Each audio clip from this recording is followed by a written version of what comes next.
Hi, hello, isang magandang umaga, tanghali, hapon, gabi sa inyo pong lahat. Tayo po muli ay babasa para sa araw ng Enero 15, taong 2024 sa Ebanghelyo ni San Marcos. Ang kabanata ay 2, mga talatang 18 hanggang 22 sa araw ng Lunes. Nang panahong iyon, nag-aayuno ang mga alagad ni Juan Bautista at ang mga Parisiyo. May lumapit kay Jesus at nagtanong, bakit po nag-aayuno ang mga alagad ni Juan Bautista at ang mga alagad ng mga Parisiyo, ngunit ang mga alagad ninyo'y hindi? Sumagot si Jesus, baka pag-aayuno ba ang mga panauhin sa kasalan, samantalang kasama nila ang lalaking ikinasal? Hindi. Kapag wala na ang ikinasal, saka pa lamang sila mag-aayuno. Walang nagtatagpi ng bagong kayo sa lumang kasuotan. Pag-urong ng bagong kayo, mababatak ang luma at lalong lalaki ang punit. Wala rin namang nagsisilid ng bagong alak sa lumang sisidlang balat, sapagkat papuputukin ng alak ang balat. Kapwa masasayang ang alak at ang sisidlan. Bagong alak, bagong sisidlang balat. Pagpalain po ng Diyos ang pagkabasa ng kanya pong mabuting balita.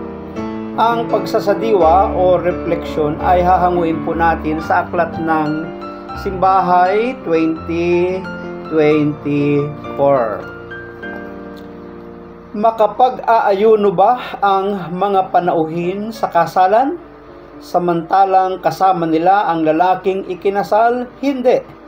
Mga katagang namutawi sa bibig ng ating Panginoon nang sila'y kini-question, sapagkat ang mga Parisiyo ay nag-aayuno, ang mga alagad ni Juan Bautista ay nag-aayuno, samantalang ang mga tagasunod ng ating Panginoong Hesus ay hindi sila nag-aayuno.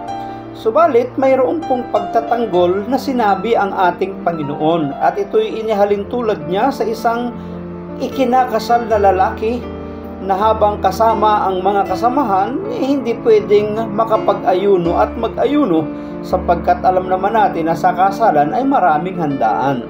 Mag-aayuno ka ba kapag maraming handa? Hindi, di ba? Tsaka hindi ka magtatagumpay na mag-ayuno pag maraming handa. Diba? Isa sa mga katangian ng isang Katoliko ang pagiging masayahin. Mas malalim na pagtingin dito ang pagkakaroon ng magandang pananaw. Walang puwang sa sino mang nakatagpo kay Jesus ang kawalang pag-asa, sapagkat si Jesus ang bagong umaga na hindi nagmamaliw. Walang imposible sa Panginoon kung kanyang loloobin, at iyon ang magbibigay lakas sa kanyang mga tagasunod. Totoo naman, di ba? Kapag ang isang tao ay nag-aayuno, nasa panahon na siya ay parang nalulungkot, ina-isolate ang sarili, ayaw makipag-usap, nasa isang tahimik na lugar. Ngunit kapag kasama mo ang Panginoon, malaking kasiyahan at pagsasaya ang dapat mong tinataglay. Makikita sa iyong aksyon, sa iyong mukha, sa bawat kilos mo, pagsasaya. Bakit? Kasama mo ang Panginoong Hesus eh.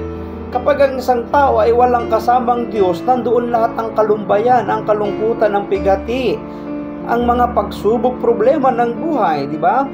Ang isang alagad na nananalig at nagsisilbing buhay ng isang pamayanan, nakahahawa ang kaligayahan at ramdam din ito ng mga nakapaligid sa kanya. Tunay na ligaya ang nararamdaman ng isang tagasunod, sapagkat natagpuan na niya ang pinakamahalagang kayamanan sa daigdig noong natagpuan niya si Kristo. Hindi mapapantayan ng anuman sa mundong ito ang kaligayahang dulot ng pagtanggap kay Jesus. Habang siya ay nasa puso natin, maliwanag ang ating pananaw sa buhay, sapagkat tanaw natin ang pangako ng kaligtasan at buhay na walang hanggan. Si Jesus ang wagas na katuparan. Kaya nga kapag kasama mo ang lalaking ikinakasal, kapag kasama mo ang ating Panginoon, di ka dapat malumbay. Dapat nga magsaya tayo. Yung malaking kagalakang dulot ng isang piging ng isang kasalan sapagkat kasama natin siya ay tinataglay natin. Maraming salamat at pagpalain tayong lahat ng ating Diyos. God bless and I love you with the love of the Lord. Bye-bye!